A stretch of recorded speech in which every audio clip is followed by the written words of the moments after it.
This channel does not promote any violent, harmful, or illegal activities. All content provided by this channel is meant for an educational purpose only. Top quality और consistent performance के लिए सिर्फ silver pump नाम याद रखना। ট্যাংরায় এক ব্যবসায়ী পরিবারের তিনজন মহিলার তার মধ্যে একজন নাবালিকা তিন মহিলার মৃত্যু এবং বাড়ির বাইরে তিনজন পুরুষ যাদের মধ্যে দুজন প্রাপ্তবয়স্ক একজন নাবালক তাদের গাড়ি দুর্ঘটনা এবং সেই গাড়ি দুর্ঘটনায় যে তিনজন আহত তাদের চিকিৎসা চলছে শহর কলকাতার একটি হাসপাতালে।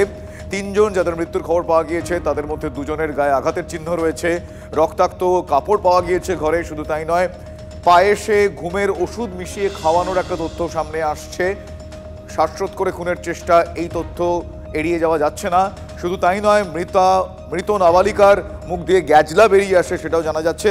আরও কিছু আপডেট এক্ষেত্রে আসছে, আপনাদের আমরা এক এক করে জানাবো। তবে ট্যাংরার একই বাড়িতে দুই বধূ এবং এক কিশোরের মৃত্যু ঘিরে পরতে পরতে রহস্য। বাড়ি থেকে বেরিয়ে দুর্ঘটনার কবলে ব্যবসায়ী পরিবারের দুই ভাই ও নাবালক সন্তান। রাত 12:55 নাগাদ গাড়িকে নিয়ে গাড়িতে কিশোরকে নিয়ে বেরিয়ে যান প্রসূন এবং প্রণয়। তীব্র গতিতে গাড়ি ছোটে। আমরা যেই মুহূর্তে গাড়ি বেরিয়ে যায় আমরা ওই সময়কার ছবি দেখলেই বুঝতে পারছি যে ওরকম একটা ন্যারো লেন দিয়ে, ওরকম একটা গুপচি গলি দিয়ে গাড়ি তীব্র গতিতে ওইখান দিয়েই যদি ছোটে তাহলে গাড়ি সেই রাতে যেখানে যেখানে গিয়েছিল টেন্ডেন্সি বলে তারা যেখানেই যায় এভাবে বেপরোয়াভাবেই তারা গাড়ি ছোটান। ন্যূনতম 100 কিলোমিটার প্রতি ঘন্টা বেগে গাড়ি ছোটান, এমনটা হতে পারে। তার কারণ তাদের টেন্ডেন্সি যেভাবে তারা গাড়ি নিয়ে বেরোয় এবং গাড়ির ধাক্কা লাগার অভিঘাত যেটা দেখা গিয়েছে, গাড়ির দুমড়ে মুচড়ে যাওয়া অংশের ছবি এবং যেভাবে সামনের দুটো এয়ারব্যাগ খুলে গিয়েছে তাতে ন্যূনতম 100 থেকে 120 কিলোমিটার বেগ প্রতি ঘন্টায় গাড়ি না ছুটলে, ধাক্কা মারলে এই এতটা অভিঘাতও দেখতে পাওয়া যায় না বা বোঝা যায় না। শুধু তাই নয় এই মুহূর্তে যে সময় এই দুর্ঘটনাটি ঘটেছে, দুর্ঘটনা বলে যদি আমরা ধরে নিই তাহলে সেই সময় রাস্তা ফাঁকা থাকে, ফলে অত্যন্ত দ্রুত গতিতে গিয়ে গাড়ি পিলারে ধাক্কা না মারলে গাড়ির সামনের অংশ ওইভাবে দুমড়ে মুচড়ে যাওয়ার কথা নয়। খুব স্বাভাবিকভাবেই সেটা জানা যায়। 12:55 নাগাদ কিন্তু আরও একটা প্রশ্ন এক্ষেত্রে অত্যন্ত গুরুত্বপূর্ণ। 12:55 নাগাদ ক্লোজ সার্কিট ক্যামেরায় দেখা যাচ্ছে তারা বেরোচ্ছেন ওখান থেকে, দ্রুত গতিতেই বেরোচ্ছেন। তারপর যদি তারা খুব আস্তেও গাড়ি চালান, অত্যন্ত ধীর গতিতেও যদি গাড়ি চালান, 40 কিলোমিটার প্রতি ঘন্টা গতিবেগেও যদি তারা গাড়ি চালান, তাহলেও 2.5 ঘন্টা লাগে না, 2.5 ঘন্টার বেশি, 3.25 ঘন্টা লাগে না তাদের ট্যাংরা থেকে অভিষিক্তা মোড় পর্যন্ত 6.5 কিলোমিটার পর্যন্ত পৌঁছতে। তাহলে মাঝের সময়টা এই গাড়ি কোথায় কোথায় গিয়েছিল সেটা এই মুহূর্তে আণুবীক্ষণিক যন্ত্রের নিচে। এখনো পর্যন্ত আরও একটা আপডেট আমরা পেয়েছি, যে সমস্ত জায়গায় ক্লোজ সার্কিট ক্যামেরা ফুটেজ পাওয়া গিয়েছে রাস্তায় আমরা জানতে পারছি গাড়ির গতিবেগ ছিল আনুমানিক 120 কিলোমিটার প্রতি ঘন্টা, যেটা কিছুক্ষণ আগে আপনাদের আমরা বলছিলাম। এ বিষয়ে আরও কয়েকটা গুরুত্বপূর্ণ আপডেট আমার সহকর্মী সুপ্রিয়র কাছে রয়েছে। সুপ্রিয়, গাড়ির গতিবেগ 120 কিলোমিটার প্রতি ঘন্টা ছিল, এই তথ্য কিভাবে সামনে আসলো, আর কি আনুষঙ্গিক জানা যাচ্ছে?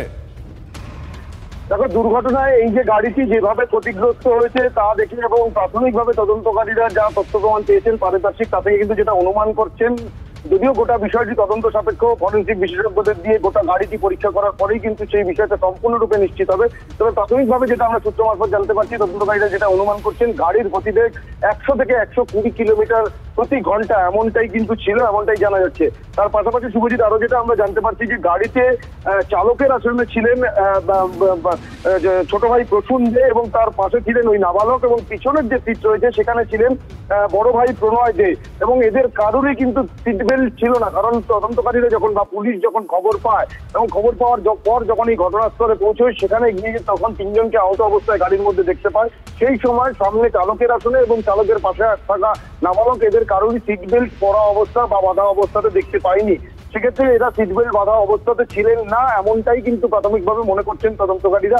যদিও গোটা বিষয়টি তদন্ত সাপেক্ষ, তার কারণ তোমাকে আমি আগেও বললাম যে ফরেনসিক বিশেষজ্ঞ তারা গাড়ি পরীক্ষা করবেন, গাড়ির বিভিন্ন যন্ত্রাংশ থেকে তারা নমুনা সংগ্রহ করবেন। সেখান থেকে একদিকে যেমন গাড়ির গতিবেগ কতটা ছিল ঘন্টা প্রতি ঘন্টায় সেটা যেমন স্পষ্ট হবে, তার পাশাপাশি এই যে সিট বেল্ট বাঁধা থাকার বিষয়টি যেটা প্রাথমিকভাবে তারা অনুমান করছেন সেটার কতটা সত্যতা রয়েছে সেটাও কিন্তু সম্পূর্ণরূপে স্পষ্ট হবে। আর সেই কারণে একদিকে গাড়ির ফরেনসিক পরীক্ষা করানো হবে, অন্যদিকে দুর্ঘটনাস্থলের আশপাশের যে সমস্ত সিসিটিভি ফুটেজ রয়েছে সেগুলোর যাচাই করা হবে। যারা প্রত্যক্ষদর্শীরা রয়েছেন, দুর্ঘটনার পর যারা ছুটে গিয়েছিলেন তারা কি অবস্থানে দেখেছিলেন, তাদের বয়ান, এই সমস্ত কিছুর উপরে ভিত্তি করেই কিন্তু গোটা বিষয়টা সম্পূর্ণরূপে স্পষ্ট হবে এমনটাই তদন্তকারীরা মনে করছেন। বেশ, আপাতত ধন্যবাদ সুপ্রিয়। তদন্তকারীদের এখনো পর্যন্ত যা যা ক্লু তারা পেয়েছেন গাড়িটি ধাক্কা দেওয়ার পর যেরকম অভিঘাত, তাতে এই অনুমান কিছুক্ষণ আগে আমি যেটা বলছিলাম আপনাদের, যে 100 থেকে 120 কিলোমিটার প্রতি ঘন্টা গতিবেগ না থাকলে গাড়ি ওইভাবে গিয়ে পিলারে ধাক্কা মারার পর সামনে দুমড়ে মুচড়ে যায় না। শুধু তাই নয়, এত স্পিডে যদি তারা গাড়ি চালিয়ে থাকেন তাহলে ট্যাংরা থেকে মানে 6.5 কিলোমিটার তাদের পৌঁছতে, ট্যাংরা থেকে অভিষিক্তা মোড় পর্যন্ত ওই পিলার পর্যন্ত পৌঁছতে কবি সুকান্ত যে মেট্রো স্টেশন এখন আপনারা জানেন ওই অভিষিক্তা মোড়ের সামনে, সেই কবি সুকান্ত মেট্রো স্টেশনের পিলারে গিয়ে ধাক্কা মারতে বা পিলারে পর্যন্ত পৌঁছতে তাদের এতক্ষণ লাগলো কেন, সেই বিষয়টা কিন্তু উঠে আসছে। গাড়ি ধাক্কা মারার পরবর্তী সময়কার দুমড়ে মুচড়ে যাওয়া গাড়ির সামনে থেকে আমার সহকর্মী সুপ্রিয়ই একটা প্রতিবেদন পাঠিয়েছে। সেই সময় আপনাদের আরও একবার সেই প্রতিবেদনটা দেখাই এবং কিছু ইনফরমেশনস আপনারা পাবেন। দেখুন, ট্যাংরা শিললেনে একই পরিবারের 2 মহিলা এবং এক নাবালিকার রক্তাক্ত দেহ উদ্ধার, আর ওই পরিবারেরই 3 পুরুষ সদস্য এই যে বিলাসবহুল গাড়ি রয়েছে এই গাড়ি নিয়েই এদিন ভোর 4টে নাগাদ রুবি থেকে অভিষিক্তার দিকে যাওয়ার মাঝে যে কবি সুকান্ত মেট্রো স্টেশন রয়েছে সেই মেট্রোর পিলারে বেপরোয়া গতিতে ধাক্কা মারে এবং দুর্ঘটনাগ্রস্ত গাড়ির ছবি আমরা এই মুহূর্তে দেখতে পাচ্ছি, যে গাড়ির সামনের বনেট থেকে শুরু করে যে সমস্ত যন্ত্রাংশ রয়েছে সেগুলো রীতিমতো দুমড়ে মুচড়ে গেছে। গাড়ির একেবারে সামনে চালকের আসন এবং চালকের পাশের সওয়ারির যে আসন, দুটি এয়ারব্যাগই ফেটে বেরিয়ে এসছে এবং চালকের আসনে চাপচাক রক্তের দাগ এখনও স্পষ্ট। এই যে যারা আহত হয়েছেন তাদের সঙ্গে জিজ্ঞাসাবাদ করে তদন্তকারীরা জানার চেষ্টা করছেন, আর তার পাশাপাশি দুর্ঘটনাস্থলের আশপাশে যে সমস্ত সিসি ক্যামেরা রয়েছে সেই ফুটেজও খতিয়ে দেখা হচ্ছে। বেপরোয়া গতির কারণেই কি এই দুর্ঘটনা, নাকি নিয়ন্ত্রণ হারিয়ে এই দুর্ঘটনা ঘটেছে, নাকি কোনো যান্ত্রিক ত্রুটি থাকার কারণে এই দুর্ঘটনা, নাকি আরও যে প্রশ্ন উঠে আসছে, কারণ ওই পরিবারেরই 3 সদস্যের রক্তাক্ত দেহ উদ্ধার হয়েছে। প্রাথমিকভাবে তদন্তকারীরা মনে করছেন যে তারা আত্মঘাতী হয়েছেন এবং ওই পরিবারের বাকি এই যে 3 সদস্য যারা এই দুর্ঘটনার কবলে পড়েন তারাও কি কোনোভাবে এই গাড়ি নিয়ে বেপরোয়া গতিতে গাড়ি চালিয়ে আত্মঘাতী হওয়ার চেষ্টা করেছিলেন কিনা সেটাই কিন্তু খতিয়ে দেখছেন তদন্তকারী আধিকারিকরা। এই দুর্ঘটনার নেপথ্যে ঠিক কী কারণ রয়েছে, ইচ্ছাকৃতভাবে এই দুর্ঘটনা নাকি এই দুর্ঘটনা নিয়ন্ত্রণ হারিয়ে বেপরোয়া গতি থাকার কারণে ঘটেছে, সেটাই কিন্তু এখন যাচাই করার কাজ চালানো হচ্ছে। ক্যামেরায় কুণালের সঙ্গে সুপ্রিয় গুহ, TV9 বাংলা।